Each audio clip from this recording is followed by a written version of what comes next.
Hello and welcome to Restoring Our American Republic. I'm Chuck Benoit with The Nature of Things, where we are realigning God, government, and natural law so that we might restore our American Republic. This morning, I would like to give a shout out to Barbara Boyd and Susan Kokinda of Promethean Action. I was introduced to them around November of last year, and they brought a perspective on the global economy and global empires that has made a lot of sense to me because I've been asking the question, who are they? And I started by noting that the three presidents in my lifetime who've attempted to jumpstart the American economy have been either shot or assassinated. They shot and assassinated John F. Kennedy, and they shot Ronald Reagan, and they, of course, shot Donald J. Trump. And I've since learned that there is more than likely a they behind the assassination of Abraham Lincoln and William McKinley as well. These presidents have been targets because of the American system of economics, which is fundamentally different than the old British system of imperialism. I've answered that question with they are globalists. And although that is close, Barbara and Susan have made a strong case that they are the global banking system, a system based on the idea that people are mere animals meant to be managed, and the managers should get very well paid for doing so. The American system is based on our inalienable rights given to us by a creator God, and the spoils of our labor should be ours. So Barbara and Susan would say that the attacks on our presidents are an attack on the opportunity of prosperity for the common man and an attack on the rights given to us by God, the God of the Bible, by extension.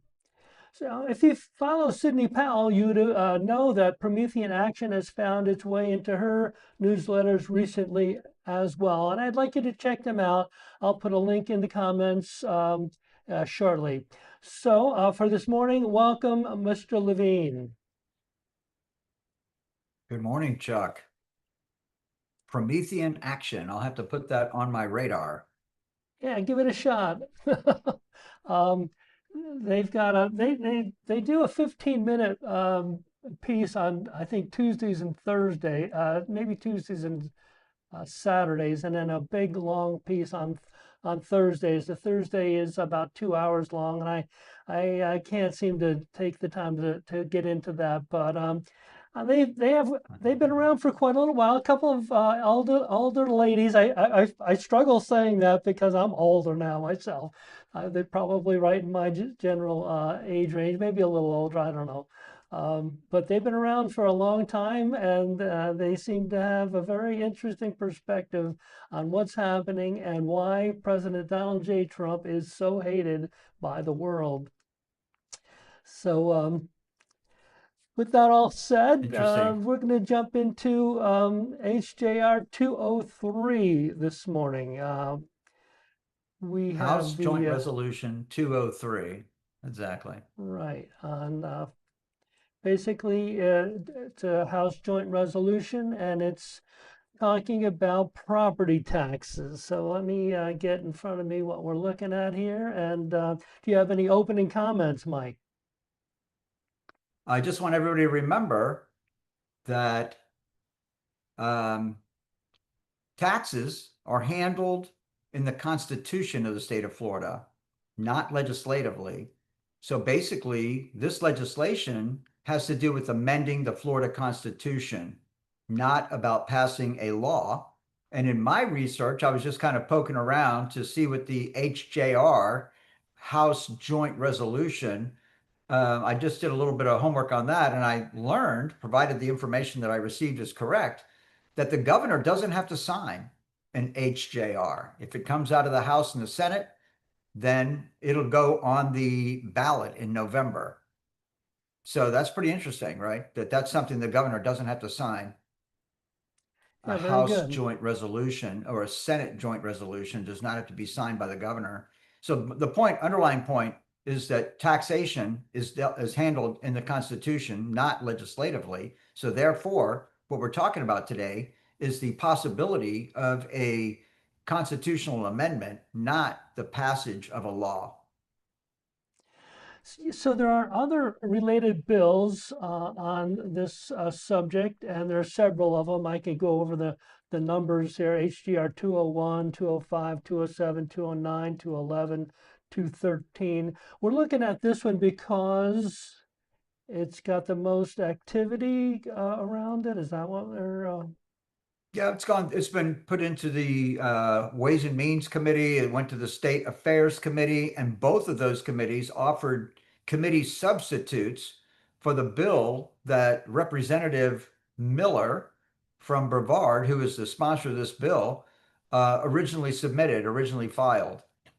And there are quite a few proposed amendments to this bill too, which means the other legislators, particularly committee members, are very active in working on this bill.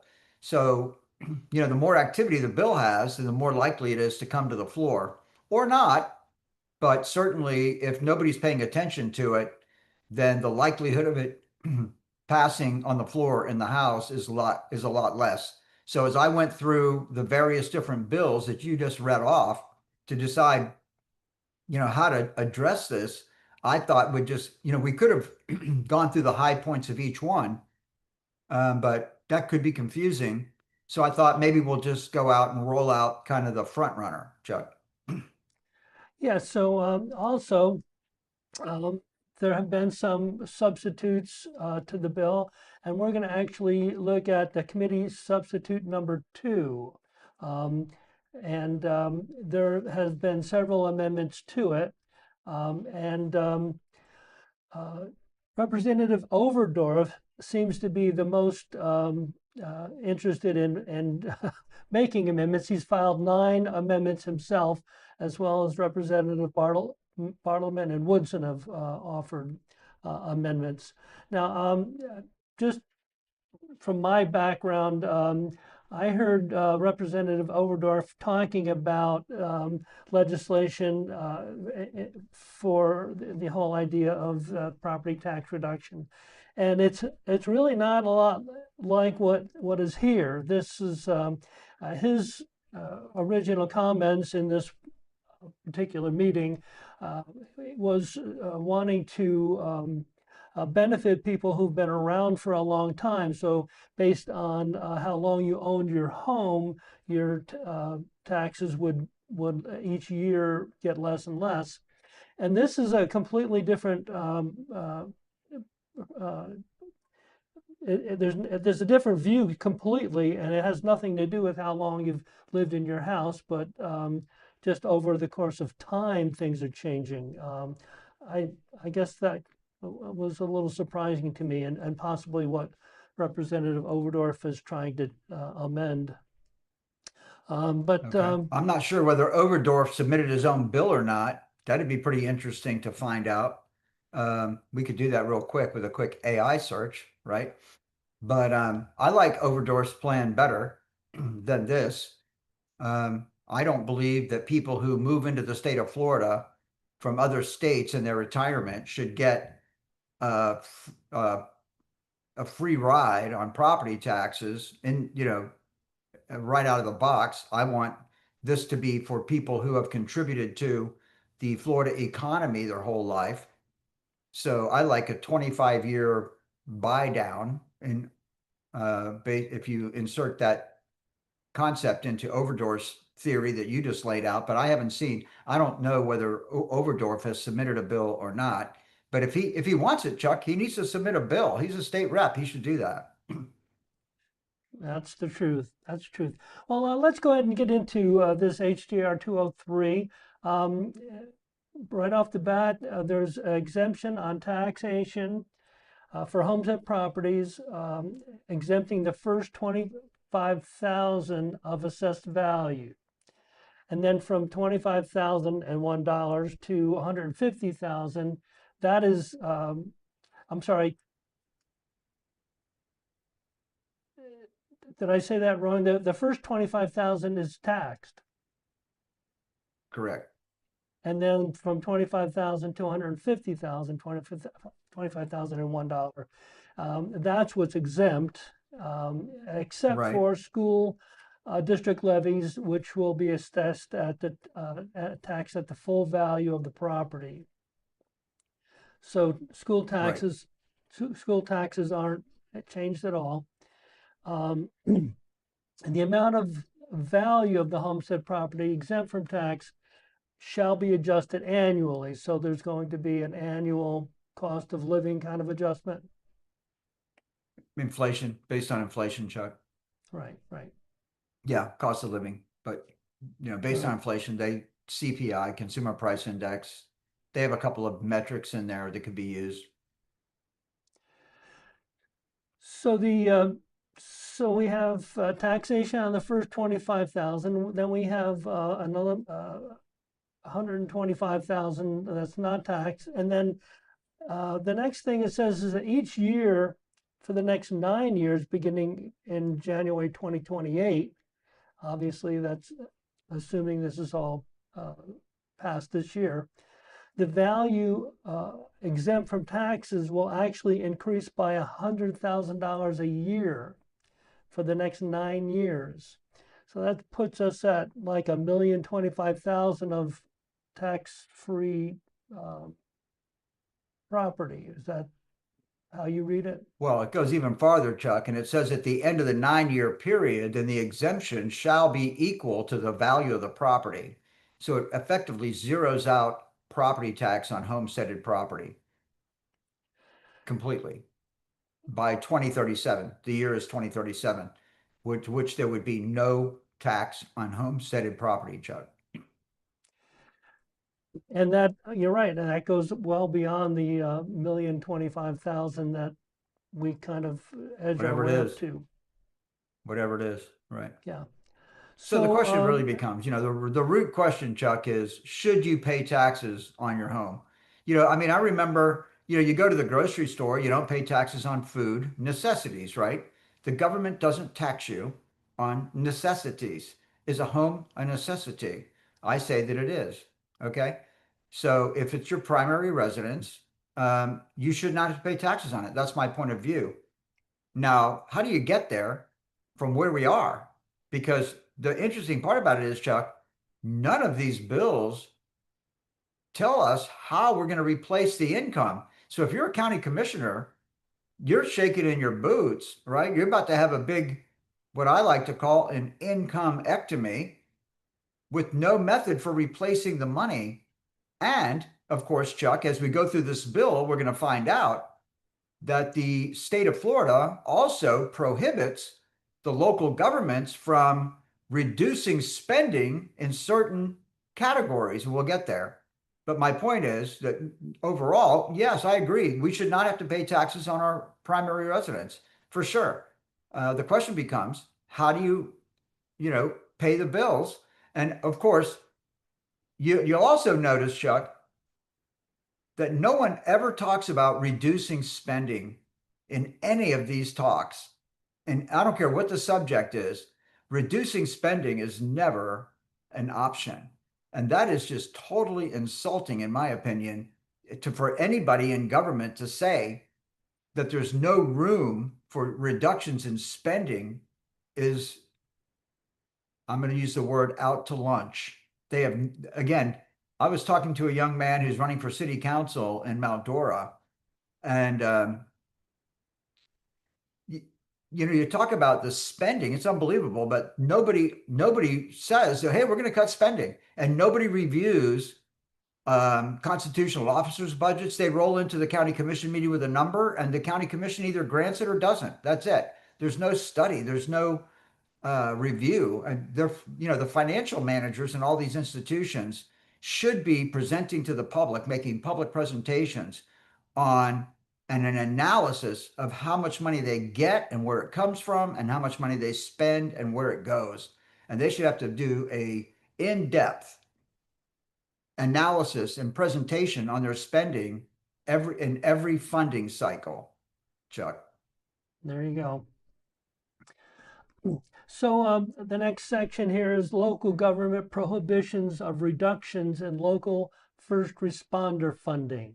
So beginning with 27-28 local fiscal year, the total funding provided by each local government for services provided by law enforcement, firefighters, and other first responders as provided by general law may not be less than such jurisdictional total budgeted amounts for such services in either the 25-26 or the 26-27 local fiscal years, whichever is higher, notwithstanding reductions in ad valorem revenue that may result from the amendment to Article 7 approved by voters, and it'll be approved November 3rd of this year.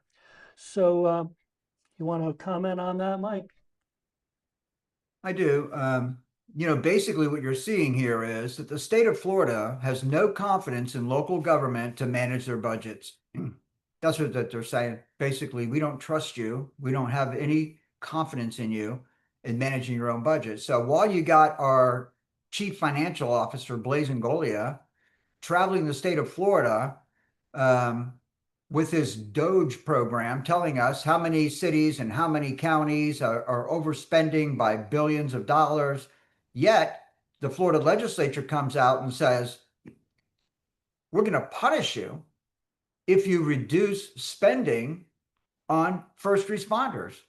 So when was the last time that actually happened? I wonder when the last time a first responder agency in the state of Florida actually got less money in the upcoming funding period than they did in the previous. I'm saying to you, I'll bet the answer is never.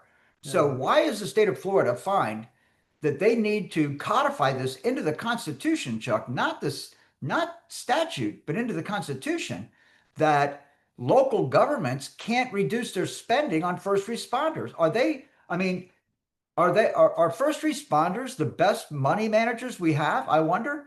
So anyway, no disrespect to first responders, but to restrict local government from adjusting their budgets as needed in any area of spending, I find to be offensive, Chuck.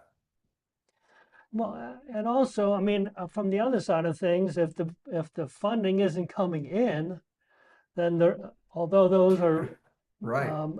minimal numbers, they're not going to go up, right?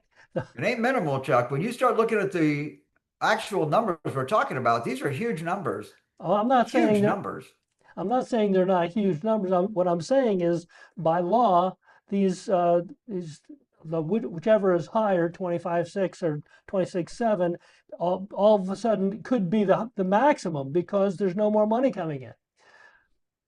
And so I guess that's what I'm saying. So I don't know. I hear you loud and clear, I guess, but every county commission, every city council has its own personality based on, there's only five, right? In Lake County, there's only five commissioners, right? Take a look at your city councils. There's typically five, members. So you got five people there, and whatever their perspective is on spending is what's going to carry the day.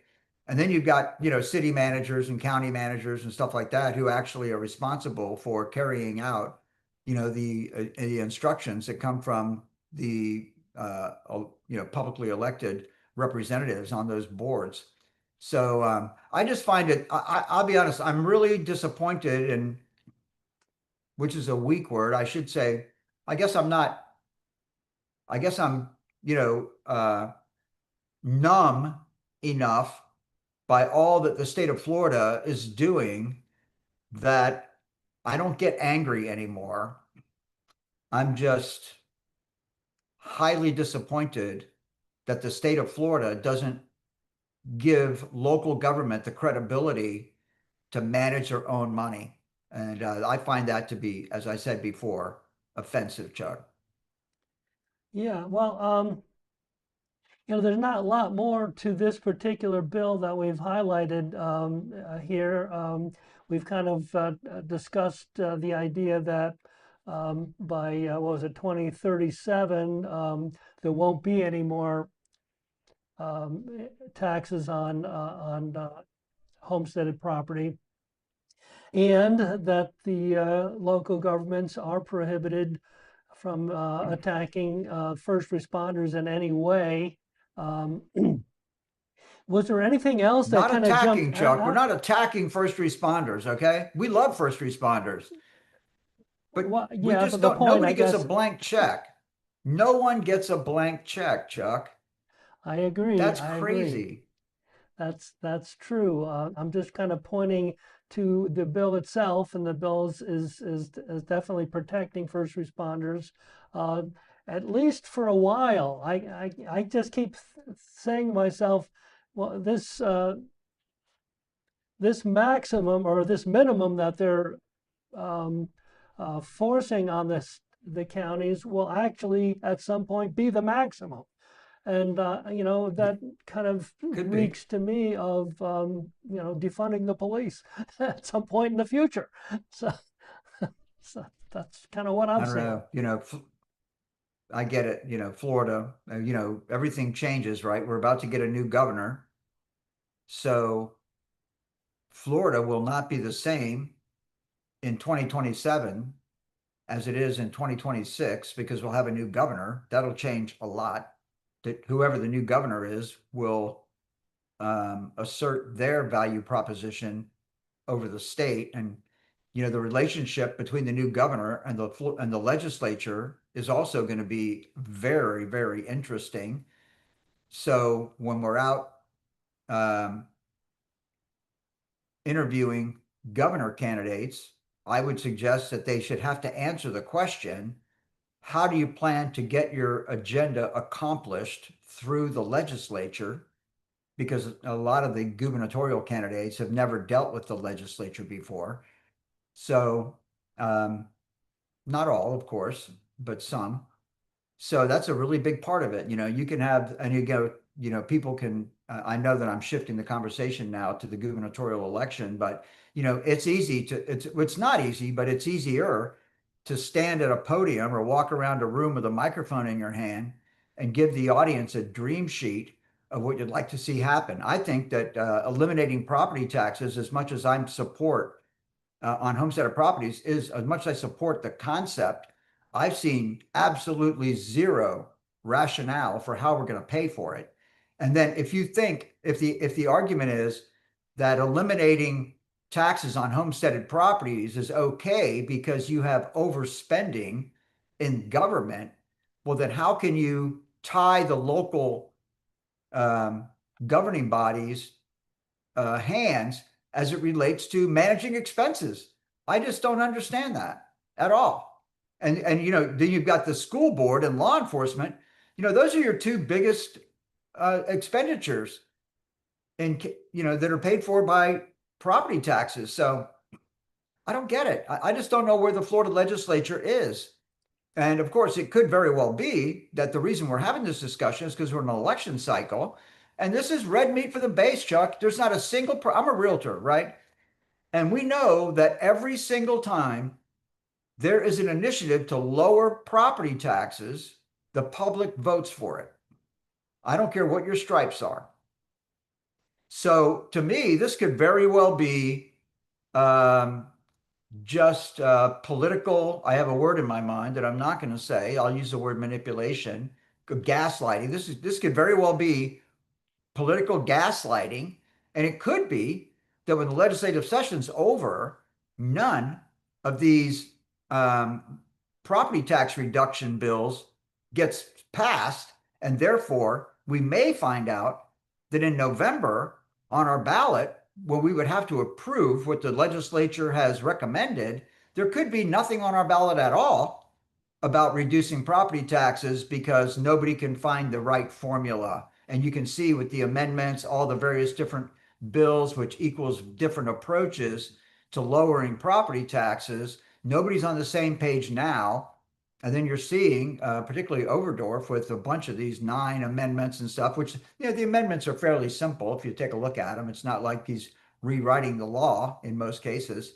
But I'm just skeptical that we will, in fact, pass any of this stuff in the session. And I'm afraid that nothing will be on the ballot in November because we haven't even addressed how we're going to pay for it, Chuck.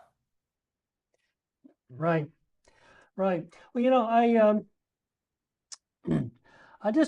took a minute to look up the next bill down, the HJ 205, HJR 205, and I scrolled down to the first area where something is actually added into the law, and it obviously I don't know where else to put this, but just say in this particular bill, HCR 205, it says that every person who has attained age 65 and who has legal or equitable title to real estate goes to shall be exempt.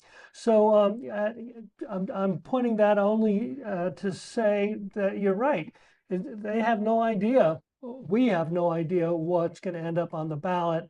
And as we noted earlier in our conversation, we went to this particular bill 203 because there's so much activity with it.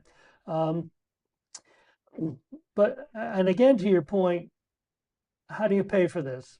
How But are here's they the going to next pay step, for this? Chuck. And Here's the and next why step. wouldn't that be in the same legislation? Well, because they're different sponsors, different sponsors take different approaches. But at the end of the day, if you exempt taxation from people 65 years old or older, you're just going to get a flood of people retiring in Florida, Chuck. And that's the whole thing with the developer class again. Of course, why wouldn't you want that? Right? If you do that, well, then you're just going to get people from all over the country, actually all over the world. Anybody that can achieve resident status will get the deduction. So what does that do for the people in Florida who've lived your whole life here? You built the economy here, and now if you're 65, you're going to get, exempted out of property taxes, and there's no minimum resident requirement, nothing. So if you move here from any place else and buy a house and you live there and qualify as your primary residence, you're going to get no tax, even though you're new to the neighborhood. You built none of this. So I'm hard against that. I'd rather give the exemption to my kids. I'd rather say if you're between, 18 and 40, you get a tax exemption, right? Yeah, there you I go. mean, the kids can't afford housing, Chuck. Kids Yeah. can't afford housing, and we're going to give a tax exemption to rich retirees who want to move to Florida? That sounds nuts to me. Yeah, I get it. I mean, certainly the developers are going to get the windfall with all these people moving here. I mean, do you think we have uh, too many developments going on now? We have so many. We have more developments than we have roads to put the cars on. And this kind of a bill, I think, would greatly exacerbate what's happening here. The idea that you benefit because of how long you've lived in Florida um, seems to me to make far more sense than just putting a time limit on it. In 10 years, there's going to be no property tax for anyone, or the idea that if you're 65, you don't get, you just immediately stop paying property tax. I don't know. It seems to me like this is still a major work in progress, and we're nowhere near where it would be comfortable to do. Show me how you're going to raise $125 billion under your plan, and you have my attention. But if all you're doing, again, as I said before, eliminating property taxes in Florida is a bumper sticker. It's Yeah. not a policy proposal because nobody's built out the actual policy. So this is just gaslighting the base, right? Could very well be. I mean, so now it'll be very interesting to see if we get an amendment on the ballot in November related to property tax reduction. And I got news for you. The commissioners are freaking out. And that's another point, Chuck. I just really have to make this point because if I was a county commissioner, I would be storming the halls in Tallahassee, railing against these people. You explain to me how I'm going to pay the bills in my county, and I'll support your proposal. But if you can't tell me how I'm going to pay the bills in my county, then, I'm going to primary you. right? There you go. Well, Exactly. Nobody should. This is called fiscally irresponsible. it's hard to believe, but Mike, we are out of time. I'm gonna give you a short opportunity to wind this up. You know, ladies and gentlemen, politics is often the worst method by which to solve any problems. So it'd be great if our legislators were all business people and actually put a pencil to the budget, which and made sure that everything works. Okay. And respected the fact of the matter is that um, most constituents in the state of Florida get no representation in Tallahassee. This is all about special interest, and this is all about the political careers of top leadership. I'm saying the governor, obviously our CFO, et cetera. Um, they're basically just paving out the next steps of their political careers at the expense of the people of the state of Florida. And I would include this president of the Senate, the Speaker of the House. Obviously, you have Paul Renner, who's a past Speaker of the House in the gubernatorial race right now. So you can see what I'm talking about. You know, one position leads to how do I get to the next rung on the ladder? So I'm very disappointed at the financial management and the approach to financial management that the Florida legislature has taken. And of course, I just want to roll it into growth management as well. The same disrespect coming from the state of Florida against local government is just repulsive in my mind. You know, sit down with people, work together, work out a plan, collaborate together, work out a plan that works for the state and the counties and the cities, and everything will be fine. And to be honest with you, Chuck, the Department of Community Affairs, which was dissolved under Governor Scott, Rick Scott, is a big part of the issue. And as we started moving away from that, we started really with more state dominance over local financial matters. And I'm opposed to that. I think the local people are the best people to solve their financial problems, Chuck.